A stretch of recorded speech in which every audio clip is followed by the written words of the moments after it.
Hoy día ya un nuevo tema, un nuevo capítulo. Ya vamos a poner acá el título. Semana 10, sesión 2, estadística.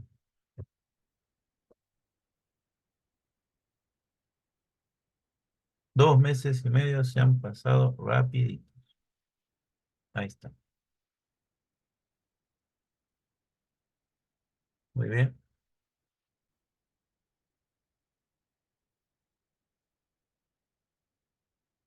Bien, el nuevo tema se llama inferencia estadística, estimación de parámetros. Muy bien. Vamos a poner ese nombre aquí.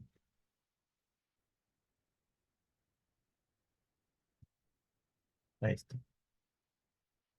El capítulo es inferencia estadística, estimación de parámetros.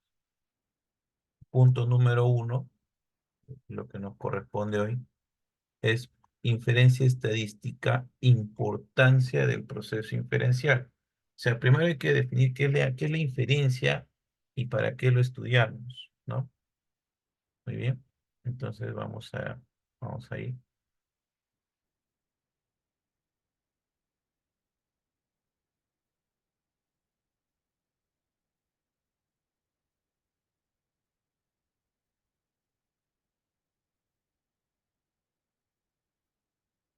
Ya está. Ya.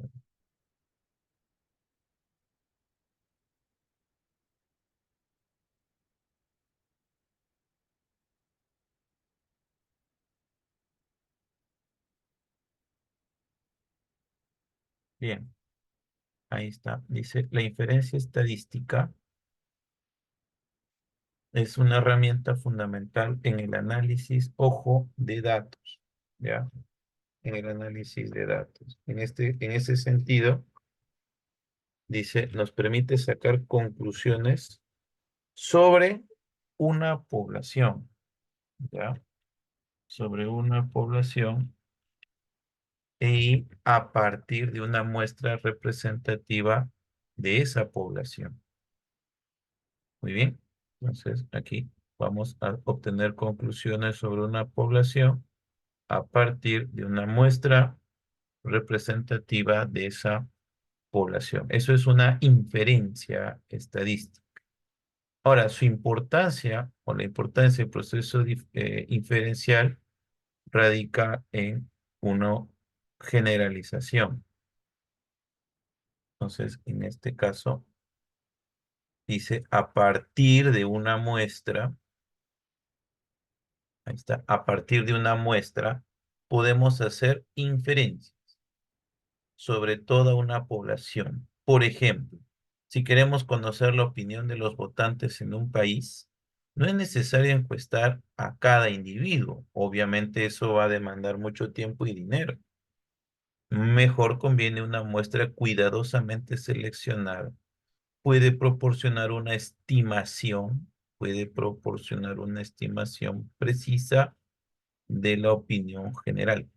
Ojo con esto, estimación precisa, no dice exacta, ojo, precisa, ¿de acuerdo? Está muy cercano al valor o a la apreciación exacta. Eso es con respecto a la generalización. Tenemos el siguiente punto, vamos a poner acá,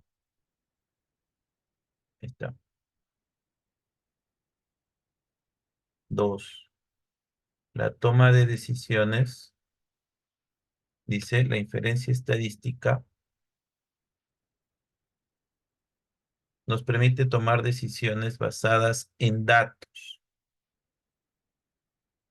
Tomar decisiones basadas, fundamentadas, justificadas en datos.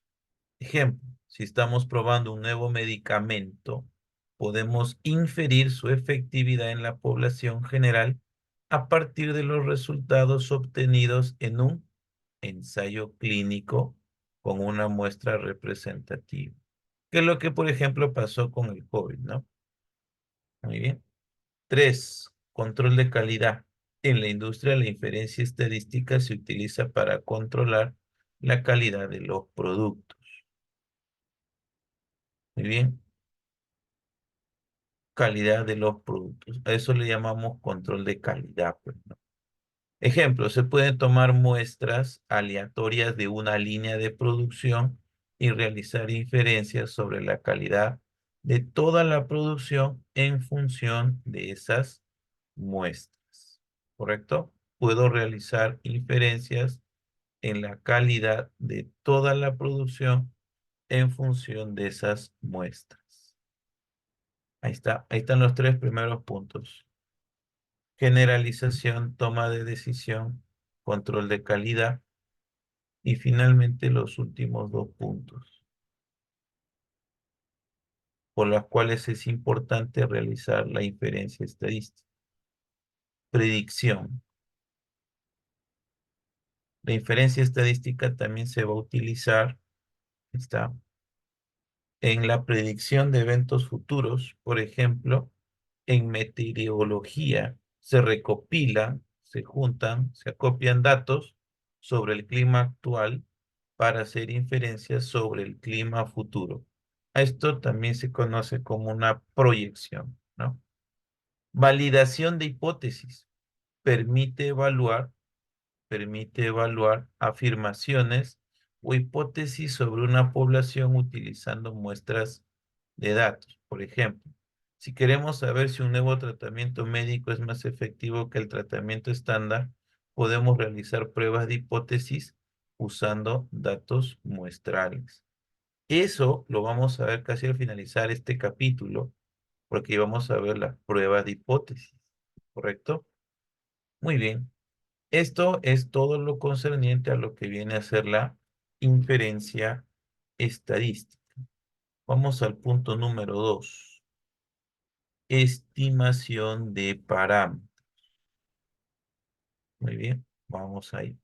Punto número 2. Estimación de parámetros. Ya está.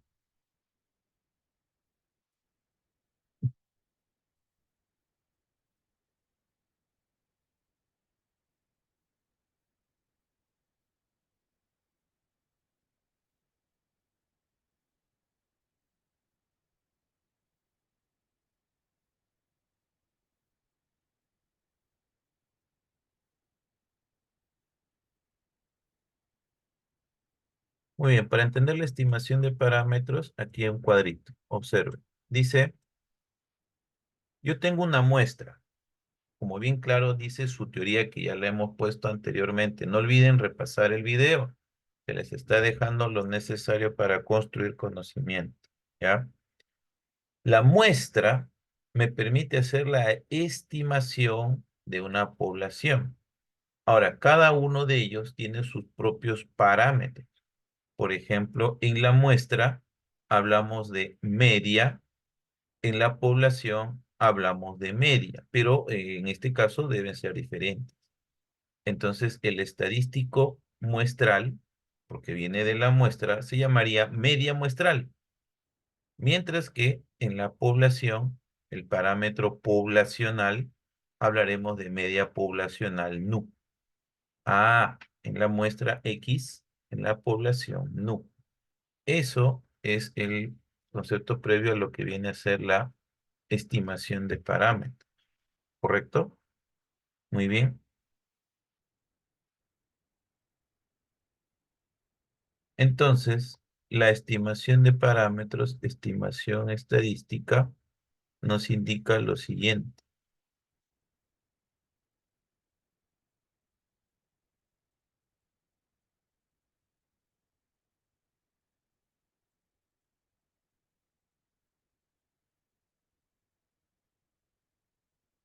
Ahí está. Dice, la estimación de parámetros permite conocer términos probables, una característica de una población determinada, llamados parámetros poblacionales, en base a los datos obtenidos de una muestra, llamados estadísticos muestrales. Ahí dice, estimar la duración promedio de focos, por ejemplo, ¿no? De un lote en base a una muestra al azar, predecir el resultado de una elección en el país en base a una muestra probabilística a nivel nacional, determinar la duración promedio de lotes de discos duros en base a la selección de una muestra aleatoria. Eso es estimación de los parámetros, ¿correcto?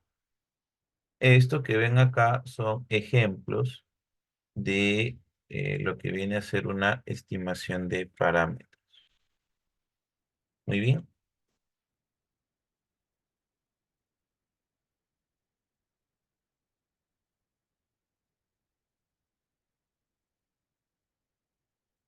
Finalmente, para pasar al siguiente punto, esto no olvidar.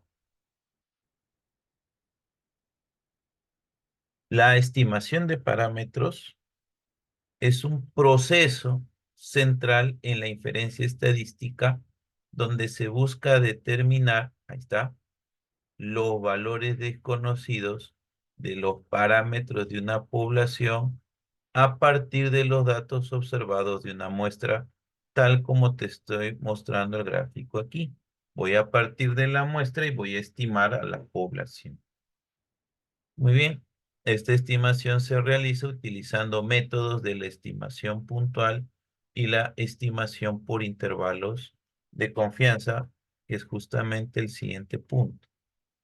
Si nos vamos a nuestro temario, el punto número 10.3 hablan de los tipos de estimación. ¿Ya? Entonces vamos ahí. Punto número 3.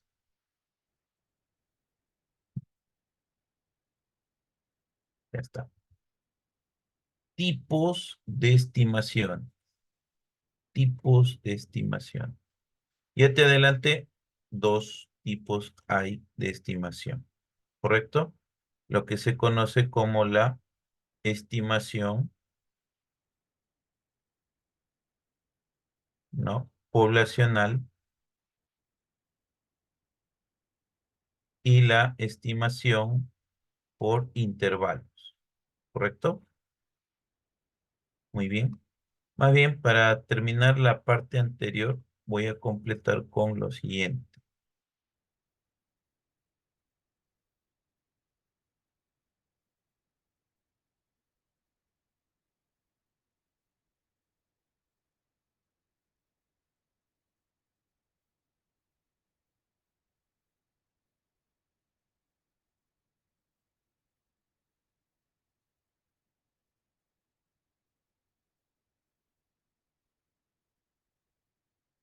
Esto, por favor, está totalmente relacionado. Si hablamos de información o parámetros de población, la media poblacional nu, la desviación estándar poblacional sigma, la proporción poblacional pi. Proporción es la población que tiene una característica determinada. Ejemplo, el porcentaje de productos defectuosos en la producción de hoy. Estudiantes, esto no es nada nuevo, esto ya lo vimos en la clase anterior, ¿verdad? Y yo les dije, lo que se ha visto en la clase del día martes es la base para poder ya resolver estimación y pruebas de hipótesis, ¿verdad? Sí, pues. Muy bien. Ahora, en cuanto a la muestra, que nos va a dar como resultado inferir sobre la población, ahí lo tienen.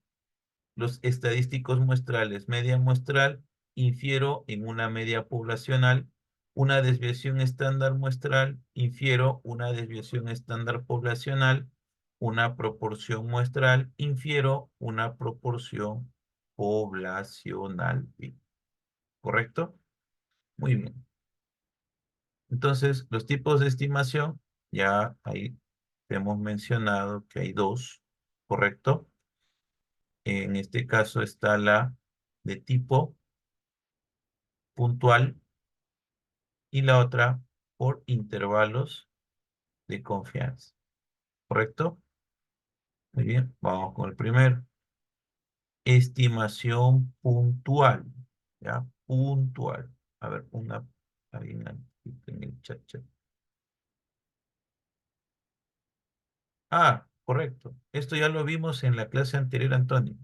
Cuando hablamos de proporción muestral, era el éxito de la población. Por eso es que aquí justamente se les brinda un ejemplo. El porcentaje de productos defectuosos en la población de hoy. Entonces, la proporción, ¿cuánto sería? Ah, de 1000 productos, 20 son defectuosos. Entonces, ¿cuánto sería la proporción poblacional? Bueno, 20 de 1000, ¿no? Si es que hablamos en términos de po- proporción poblacional. Pero si hablamos en términos de proporción muestral, obviamente ya sabemos, ¿verdad? Recuerden que la cantidad de datos para considerar un tamaño de muestra depende de el valor 30, ¿no es cierto? Muy bien. No se olvide esto, ¿ah? La proporción poblacional viene a ser una división nada más de los valores de éxito frente al total de datos, ¿ya? Acá hay diversidad de ejemplos, ¿no? Por ejemplo, este. Determinar la duración promedio de un lote de discos duros en base a la selección de una muestra aleatoria. ¿Ve? Estimar la duración promedio de los focos de un lote en base a una muestra al azar. Predecir el resultado de una elección en el país en base a una muestra probabilística a nivel nacional. ¿Ve? Ejemplos. Bien, la estimación puntual simple consiste en obtener un único valor como estimación del parámetro desconocido. Claro, solo un valor. Por ejemplo, la media muestral se utiliza como estimación puntual de la media poblacional. Ese podría ser un ejemplo, ¿no? Otro ejemplo. Muy bien.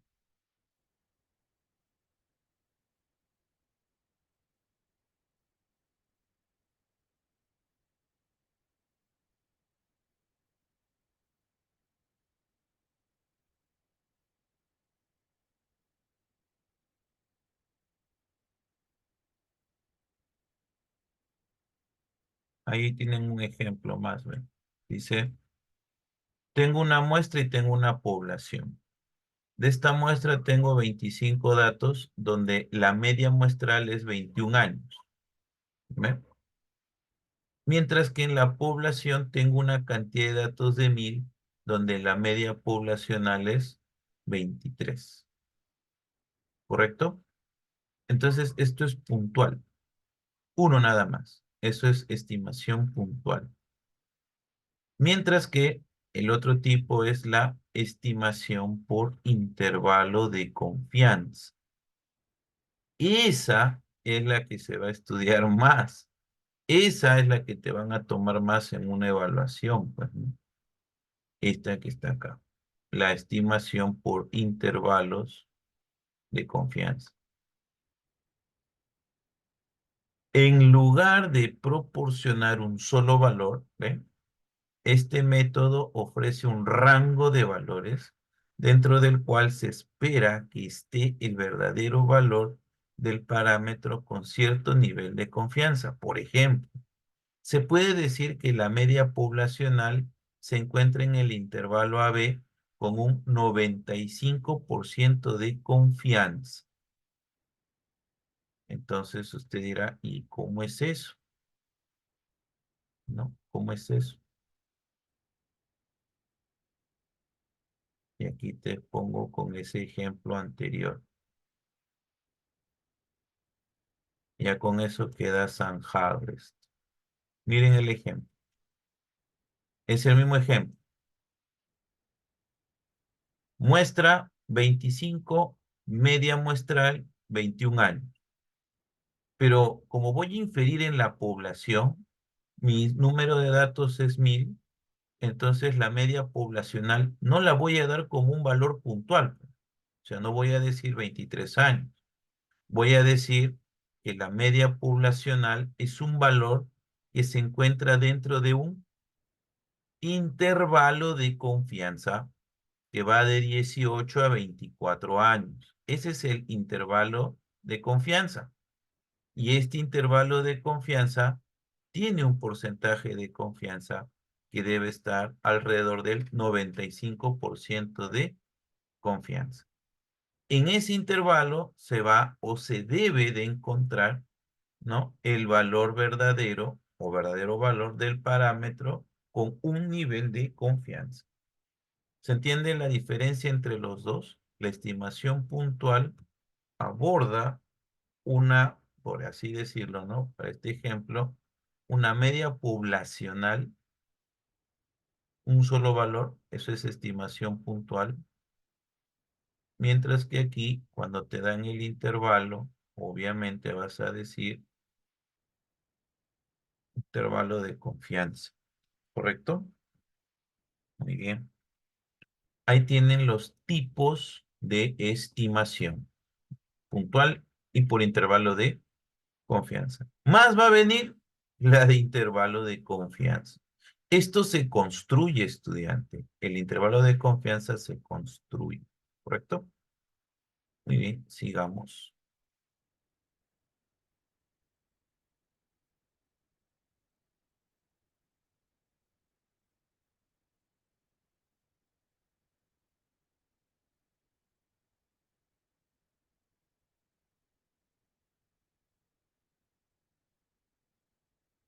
Ah, ya no sería válido. Muy bien, buena pregunta, Antonio. El nivel de confianza del 95% se establece de forma, por así decirlo, estándar.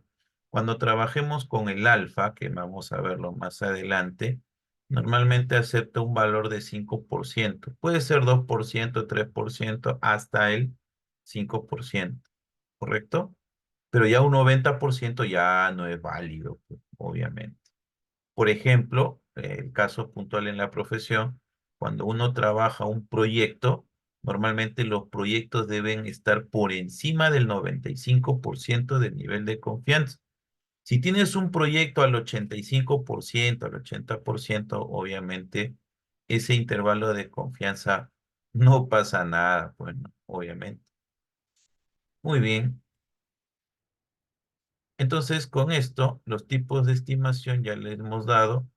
Son dos, la estimación puntual y la estimación de, vamos a ver esto más abajo,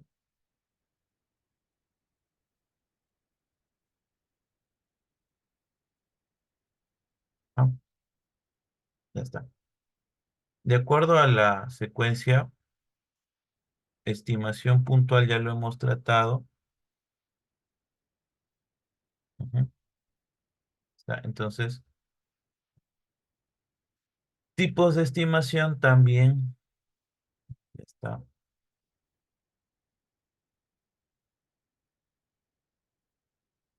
a ponerlo acá para poder apuntar el 10.4, ¿ya? Y lo voy a escribir. Tipos de estimación, ahí lo tiene. Son dos.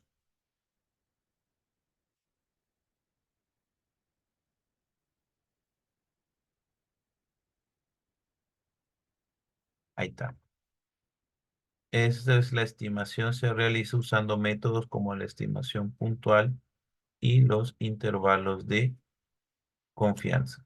Entonces, el que sigue, que según tu temario, porque hay que seguir el temario, la 10.4 habla de la estimación puntual, ¿ya? Entonces, eso hay que escribirlo ahí para que cuando usted repase, porque usted repasa junto con su temario, ¿no?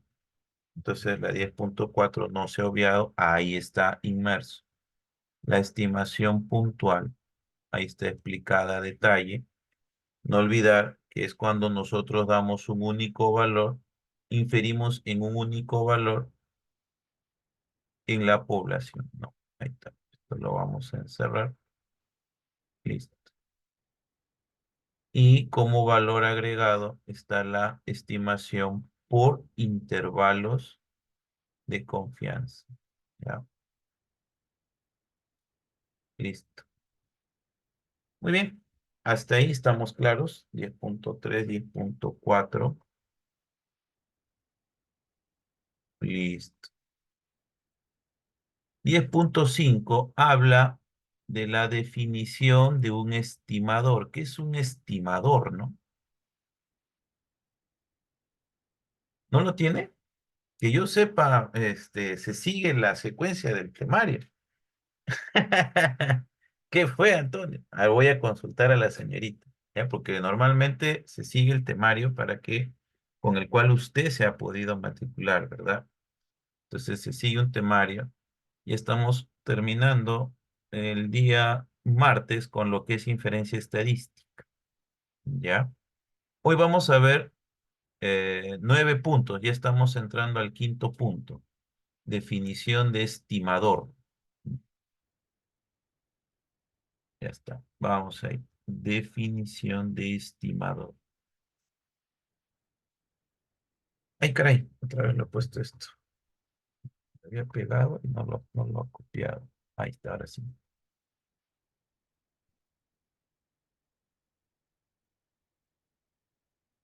Definición de estimador.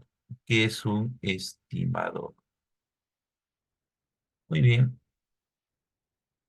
Reitero, trate lo posible, por favor, de repasar la parte teórica que le brindamos, porque con ello construye conocimiento. ¿Correcto?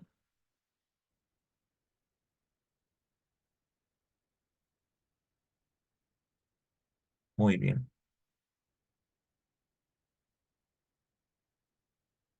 ¿Qué cosa es un estimador, no? ¿Qué cosa es un estimador? Y bueno, obviamente requerimos de un ejemplo para poder entenderlo mejor. Y vamos a ver los estimadores. Vamos a ver los estimadores. A ver, ahí está. ¿Qué es un estimador? Definición de estimador.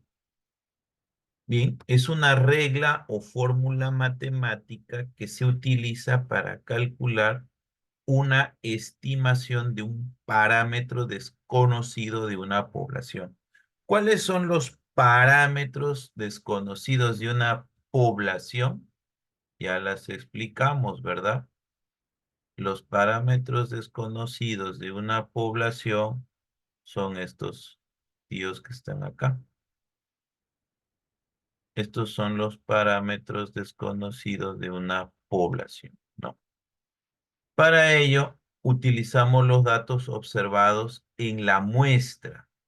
Nuevamente, datos observados en la muestra. ¿De quién estamos hablando? De estos tíos que están acá. De la media muestral, de la media muestral, de la desviación estándar muestral y de la proporción muestral. Entonces, por si acaso, vamos a precisarlo más. Ahí está. Estos que están acá. ¿Correcto? Muy bien. En otras palabras, es una función de los datos muestrales que proporciona una aproximación del valor real del parámetro que se está tratando de estimar. Recuerda, quiero estimar la media poblacional, quiero estimar la desviación estándar poblacional, quiero estimar la proporción poblacional. Para ellos tres hay dos formas, que ya lo hemos visto hace un rato, los tipos, la estimación puntual y la estimación por intervalo de confianza. Un ejemplo, un ejemplo, a ver, para entenderlo. Si queremos estimar, por ejemplo, dice ahí, ¿no? La media poblacional NU a partir de una muestra, podemos usar la media muestral X como un estimador de U. En este caso, X es una función de los datos muestrales y proporciona una estimación del valor desconocido del nu. Si, por ejemplo, queremos estimar la desviación estándar poblacional sigma a partir de una muestra, pues tenemos que usar la desviación estándar muestral. Esa desviación estándar muestral se simboliza con la letra S. S va a ser un estimador del sigma, que viene a ser la desviación estándar poblacional. En ese caso, S es una función de los datos muestrales y proporciona una estimación del valor desconocido de la desviación estándar poblacional sigma. Eso en el caso que yo analice desviación estándar. Y también de forma análoga para lo que es la proporción poblacional. ¿Correcto? Ahí está la definición del estimador. Y como bien hemos estudiado hace un ratito, los estimadores pueden ser puntuales, ya saben, solamente me va a dar un valor específico, uno solo y no hay más, donde proporciona un único valor como estimación de parámetro, o pueden ser intervalos de confianza donde proporcionan rango de valores dentro del cual se espera que esté el verdadero valor del parámetro, pero con cierto nivel de confianza. ¿De cuánto? Obviamente 95%. ¿Ah? Muy bien, ya está la 10.5. Esa es la definición de un estimador. ¿Ya? Sigamos. Siguiente punto. Propiedades de un buen estimador. ¿Ya? Vamos a escribirlo ahí.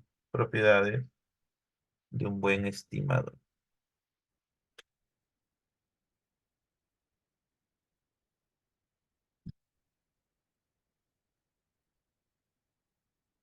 Muy bien, sí están obteniendo la clase grabada, ¿verdad? Y el archivo al día, ¿verdad? Estamos al día hasta el día martes. Están recibiendo ello, ¿verdad, estudiantes? Tienen que avisarme también, pues, para poner sobre aviso a los encargados, ¿no? Que están administrando los grupos de WhatsApp con ustedes. Recuerden que falta todavía evaluar, ¿ya? Debimos evaluarlo ya la semana pasada. Todavía no se ha evaluado las semanas 5, 6, 7 y 8, ¿de acuerdo? Entonces, eso todo está en el video y todo está en los archivos, ¿sí? Muy bien. Propiedades de un buen estimador. Ah, muy bien.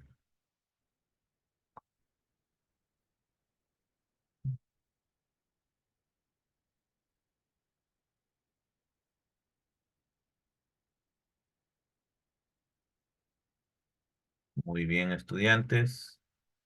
Dice ahí, un buen estimador, ahí está, un buen estimador debe poseer varias propiedades deseables que lo deben hacer confiable y útil en la inferencia estadística.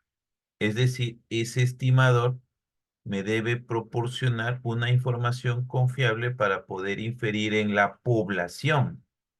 Si no, vamos a cometer un error. ¿Correcto?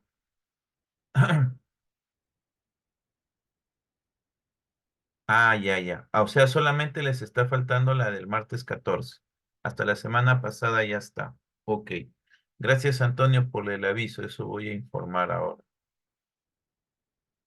Muy bien, aquí están algunas de las propiedades más importantes con respecto a un buen estimado.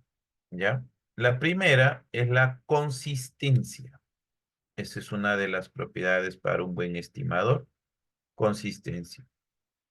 Un estimador se considera consistente, ojo, cuando digo que el estimador se va a considerar consistente si converge al valor del parámetro verdadero a medida que el tamaño de la muestra aumenta indefinidamente. En otras palabras, a medida que la cantidad de datos disponible aumenta, el estimador se vuelve más preciso y se acerca más al valor real del parámetro. ¿Se acuerda el ejemplito de hace un rato?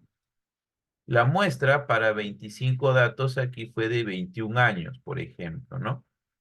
Voy aumentando la muestra a 50, a 100, a 200 y la media muestral de, por ejemplo, la edad va a aumentar, ¿no? 21 años, 21,5, 21,8, 22 y así hasta que llego a 1000 y en 1000 la media poblacional es 23. Ah, entonces esto es una estimación, ¿ve? 21 años a 23 años. Sí, se ha estimado bien. Pero ¿qué pasa si conforme va aumentando la cantidad de datos, la media también se dispara? Y entonces, ¿qué hacemos ahí? Ah, ahí ya diremos que nuestro estimador no es, no es consistente. Claro. 21 años. Ni bien llego a 100, ya está en 31 años. Algo está pasando. 542 años. 850 años. 1070 años. ¿Podría ser eso correcto? No, pues. De 21 a 70, obviamente ahí va a haber un problema. Ahí diremos que ese estimador es inconsistente, no guarda relación, ¿correcto? Por eso bien claro dice, conforme vaya aumentando la cantidad de datos, el estimador va aproximando de forma precisa al parámetro poblacional de estudio, ¿no? Es lo que está diciéndonos acá, de consistencia. En otras palabras, a medida que la cantidad de datos disponible aumenta, el estimador se vuelve más preciso y se acerca más al valor real del parámetro. Consistencia, ¿ya? El otro es eficiencia, ¿ya? El otro es la eficiencia. ¿No?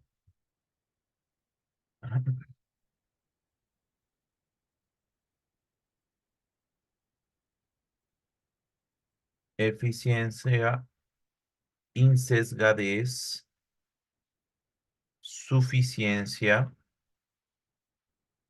robustez, ¿ya está? Invarianza.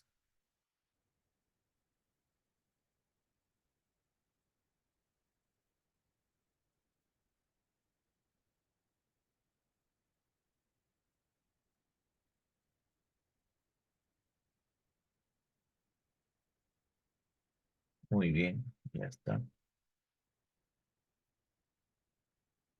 Ahí ¿dónde está? Acá está. Ya está. Esto acá. Listo. Acá. Consistencia. El otro es eficiencia. O sea, el buen estimador debe ser eficiente. Es decir, tiene una varianza, o sea, una variabilidad mínima entre todos los estimadores no sesgados posibles. ¿Correcto? Varianza mínima entre todos los estimadores no sesgados posibles. En otras palabras, es capaz de proporcionar estimaciones precisas con una cantidad mínima de datos. Claro. Recuerda, en el ejemplo anterior, solo con 25 datos, la media fue 21, para 1000 datos 23. Significa que ese estimador es correcto. Es decir, ese estimador es eficiente. Muy bien. 3. Insesgadez. Un estimador se considera insesgado si el valor esperado de las estimaciones que produce es igual al valor del parámetro que se está estimando. En otras palabras, en promedio, el estimador no sobreestima ni subestima al parámetro, ¿correcto? Insesgadez.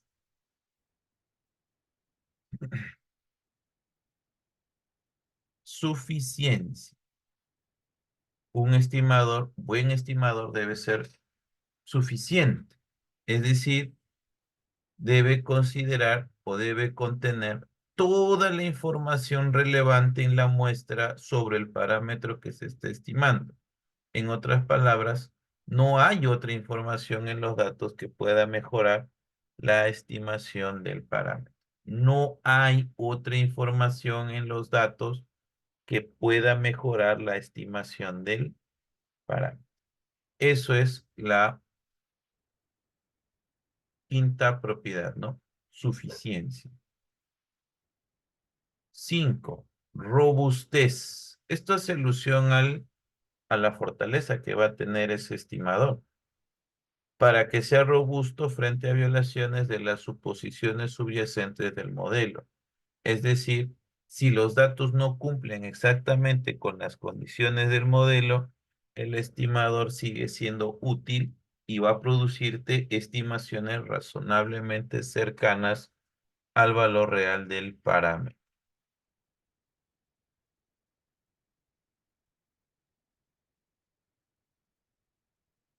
Invarianza. Un estimador se considera invariante, ya está, invariante si su valor no se ve afectado por transformaciones en los datos o en el espacio de parámetros.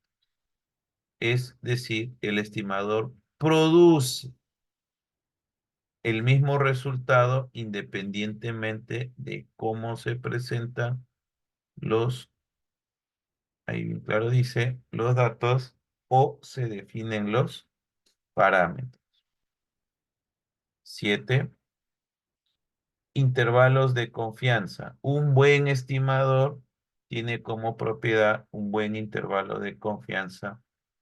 Para ello, dice, estimadores basados en intervalos de confianza, se prefiere que los intervalos sean estrechos, lo que indica una mayor precisión en la estimación del parámetro. Bien, eso es con respecto a intervalos de confianza. Una aclaración aquí. Para que el estimador sea bueno, no significa que todos los 7 deben estar a la vez. Pero si bien claro dice, estas propiedades no siempre pueden cumplirse todas a la vez, o sea, simultáneamente. Y en la práctica se debe considerar compromisos entre ellos dependiendo del contexto específico y los requisitos del problema en cuestión. Ya está. Esto es lo relacionado con un buen estimador, sus propiedades del buen estimador. ¿Correcto?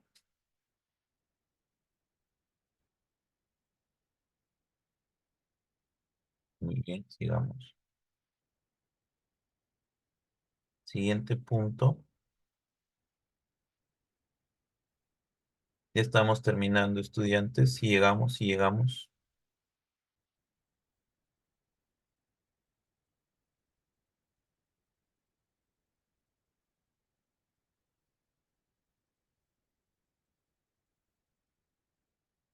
Insesgabilidad y eficiencia relativa. ¿Qué es eso?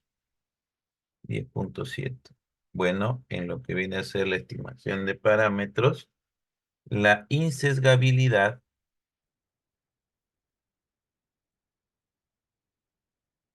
y eficiencia relativa son propiedades.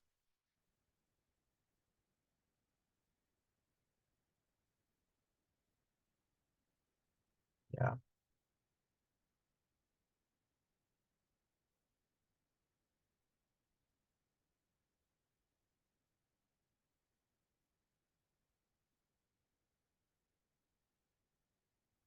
a ver.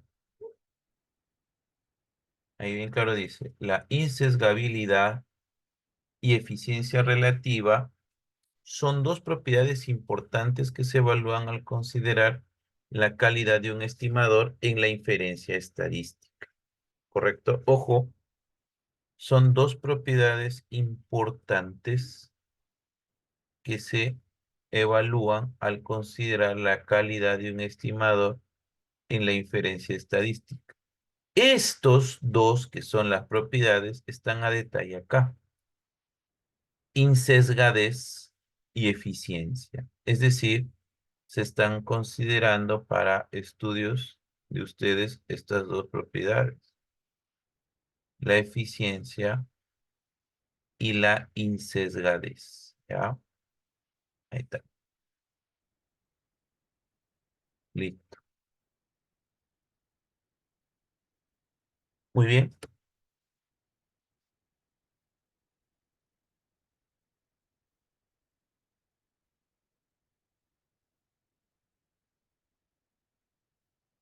La insesgabilidad Bueno, haciendo alusión de nuevo, se refiere a la propiedad de un estimador de tener un sesgo igual a cero. Claro, ¿recuerdan sesgo? Error, ¿sí o no? Es decir, que su valor esperado sea igual al valor verdadero del parámetro que se esté estimando. Un estimador insesgado es deseable porque en promedio no sobreestima ni subestima el parámetro. Matemáticamente, un estimador tita es insesgado para un parámetro teta si el error en teta va a ser igual a tita. Esa es la insesgabilidad. Consideremos que el error es cero, o sea, carece de error. Si carece de error, obviamente,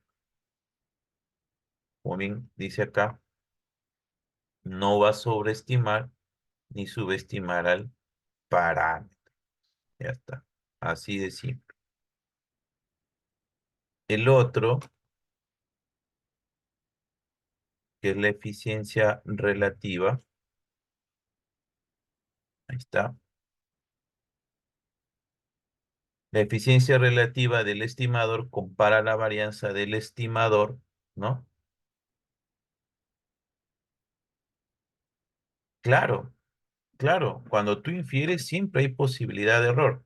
A eso le llamamos el intervalo de confianza. Y si hay un intervalo de confianza, de forma implícita, debe haber un margen de error. Pero para que el estimador sea un buen estimador, tiene que tener esas propiedades. ¿Se entiende? O sea, hay estimadores y también hay estimadores, ¿no? Entonces se busca que el estimador sea bueno y para que sea bueno, debe cumplir estas propiedades. Estas dos que he encerrado en un cuadro son las principales, que es la que usted está estudiando, ¿sí? La eficiencia relativa del estimador compara la varianza de un estimador con la varianza de otro estimador. Se utiliza para determinar cuál de los dos estimadores es más eficiente en términos de precisión. Formalmente, si tenemos dos estimadores, teta 1 y teta 2, para un parámetro tita, la eficiencia relativa de tita 1 con respecto a teta 2 se define como el cociente de sus varianzas. Ahí está, varianza de tita 2 entre varianza de tita 1. Un valor de eficiencia relativa mayor que uno indica que tita 1 es más eficiente que tita 2, ya que tiene una varianza más baja y por tanto es más precisa en la estimación del parámetro tita. ¿Correcto? Muy bien. Vamos ahora sí a lo que viene a ser la estimación por intervalo. Así como hemos visto a la estimación puntual, vamos a la estimación por intervalo.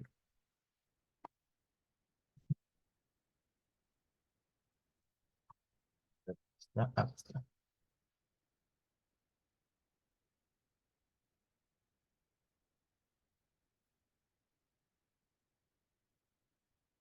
Estimación por intervalo. Entonces, ¿en qué radica esto de la estimación por intervalo?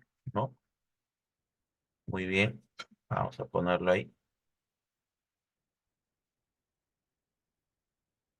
Esta parte ya es más chévere, ya aquí vamos a usar bien bacán las tablillas. ¿Ya? Se llama, ahí les voy a enseñar a usar las tablas, el de chi cuadrado, e interpretar los grados de libertad, ¿correcto? Pero para eso debes tener bien claro, pues, la parte de definición, ¿no? En la estimación por intervalo dice, se llama intervalo de confianza a un intervalo de valores alrededor de un estimador muestral en los que con una probabilidad o nivel de confianza determinado se situará el parámetro poblacional, pues, a estimar. Si alfa, ahí está el alfita, es el error aleatorio que se quiere cometer, la probabilidad de acertar será de 1 menos alfita. A mayor nivel de confianza, NC, o mayor tamaño de la muestra, el intervalo será más preciso. Un intervalo de confianza es una expresión del tipo LI-LS, o sea, un intervalo que tiene límite inferior, límite superior. Es decir, el valor de tita debe ser mayor o igual que el límite inferior, pero menor o igual que el límite superior. ¿Correcto? Teta es el parámetro a estimar. Por ejemplo, quiero estimar la media poblacional, la desviación estándar poblacional o la proporción poblacional. Eso lo puedo colocar dentro de un intervalo. ¿Correcto? Ya está. Sigamos.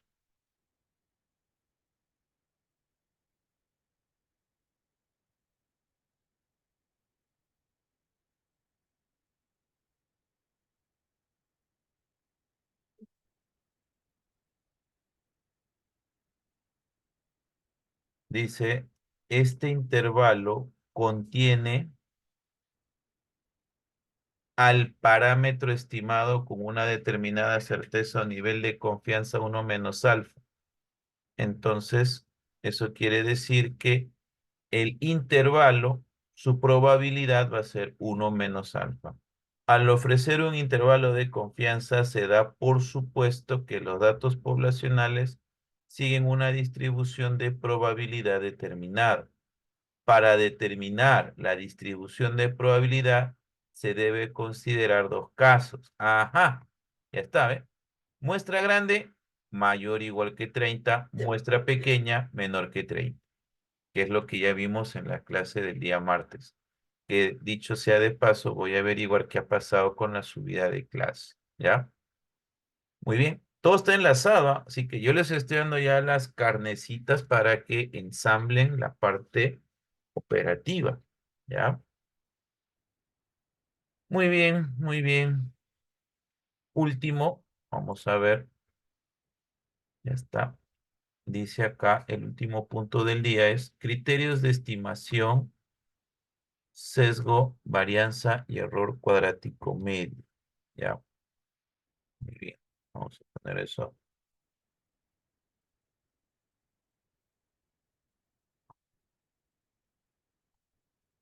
acá.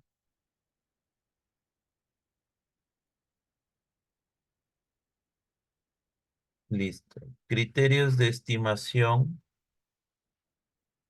Los criterios de estimación. ¿Con qué criterio voy a estimar? A, con los siguientes. Sesgo, varianza y error cuadrático medio. ¿Ya? Muy bien. ¿En qué consiste esto? Vamos ahí.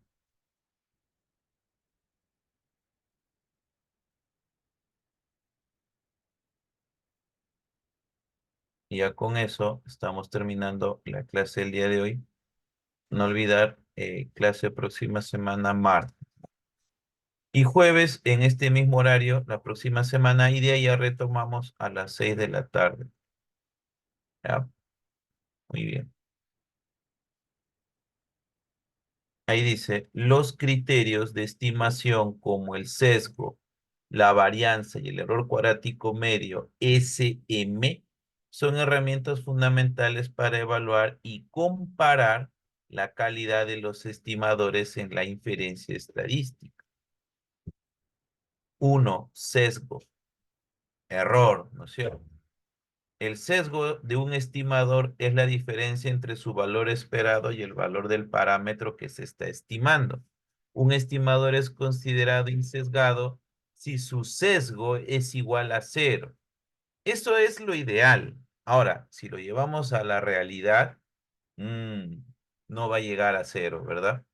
Va a haber un diferencial ahí. Lo ideal es que sea cero, pues, ¿no? Pero no, en la realidad no pasa eso, ¿no? Lo que significa que en promedio no sobreestima ni subestima el parámetro. Ya. Formalmente, para un estimador tita del parámetro tita, el sesgo se define como, está, error en tita menos teta. ¿Correcto? Muy bien. La varianza. Varianza. Ya usted sabe qué es varianza. La varianza del estimador mide su dispersión alrededor de su valor esperado. Una varianza indica, o una varianza baja indica que el estimador tiene poca variabilidad y es más consistente en sus estimaciones. Formalmente, para un estimador tita del parámetro teta, la varianza se define como está viendo acá. La varianza de ese parámetro tita es tita menos el esperado de tita, todo eso al cuadrado. Listo. Y finalmente, el error cuadrático medio. El error cuadrático medio. Dice, es una medida combinada del sesgo y la varianza de un estimador que proporciona una evaluación global de su precisión. Se define como la suma del sesgo al cuadrado, que es lo que aquí hemos visto, de teta menos teta al cuadrado, y la varianza del estimador. Formalmente, para un estimador tita del parámetro teta, el error cuadrático medio se define de esta manera. Es el esperado de la resta de estos dos al cuadrado y también igual a la varianza más el estimador o el sesgo, perdón, al cuadrado. ¿Correcto? Con estos tres, yo puedo plantear mis criterios de estimación. Con esto yo ya puedo tentar el armado con el cual voy a poder generar las estimaciones si lo quiero así puntual o si lo quiero a través de intervalos. ¿Correcto, estudiantes? Listo. Todos ya han hecho su encuesta, ¿verdad? La encuesta que se les está repartiendo por las clases. Muy bien. Por si acaso, estudiante, para aquellos que aún no lo han hecho, lo estoy pasando por el chat del Zoom y se pide, sírvase, por favor, llenar esa encuesta. Listo, estudiantes. Un gusto. Nos estamos viendo el día. Claro, ahí bien claro dice. Muy bien, Antonio. Dice, el SM es una medida combinada entre el sesgo y varianza de un estimador que proporciona una evaluación global de la precisión. ¿Correcto? Si ese valor es mínimo, entonces estamos hablando de un buen estimador. Recuerda, si yo quiero que el error cuadrático medio sea lo mínimo posible, el sesgo tiene que ser lo mínimo posible, la varianza, que es la dispersión, también lo mínimo posible, entonces estoy hablando de un buen estimador. Si mi sesgo es muy alto, mi varianza es muy alta, pues mi error cuadrático medio va a ser muy alto, ¿verdad? Ah, entonces ahí sí ya estoy trabajando con un estimador que no es, que no es eficiente y tampoco es sesgado, ¿correcto? Claro, no es bueno. Por eso, repasen esto, ahí está la carnecita, ¿ya? Cuídense mucho, estudiantes, nos estamos viendo. Dios lo bendiga. Chau, chau. Chau, chau, estudiantes.